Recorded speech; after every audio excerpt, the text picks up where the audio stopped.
Grup Kerjasama Bilateral atau GKSB DPR RI Tiongkok menyambut baik komitmen Parlemen Tiongkok untuk mentransfer pengetahuan dan teknologi demi mendukung penerapan ekonomi hijau di Indonesia.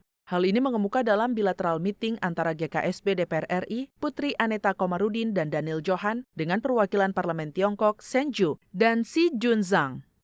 Sejalan dengan isu yang diangkat dalam perhelatan P20, Ketua GKSB DPR RI Tiongkok, Putri Aneta Komarudin, mengapresiasi komitmen Tiongkok yang mendorong penerapan ekonomi hijau melalui transfer pengetahuan dan teknologi agar proyek kerjasama Indonesia dan Tiongkok lebih ramah lingkungan dan tetap produktif.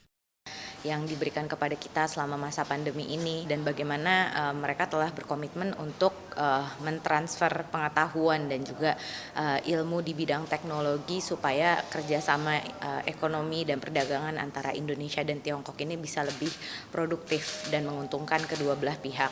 Tadi juga kita mengangkat terkait dengan isu ekonomi hijau yang menjadi salah satu topik pembahasan di G20 dan P20 juga, dan kita di situ menitik beratkan pada bagaimana komitmen Tiongkok untuk menjadi negara yang lebih ramah lingkungan dengan kebijakan yang mendorong keuangan hijau dan kerjasama infrastruktur antara Indonesia dan Tiongkok yang memperhatikan aspek lingkungan dari kedua belah negara.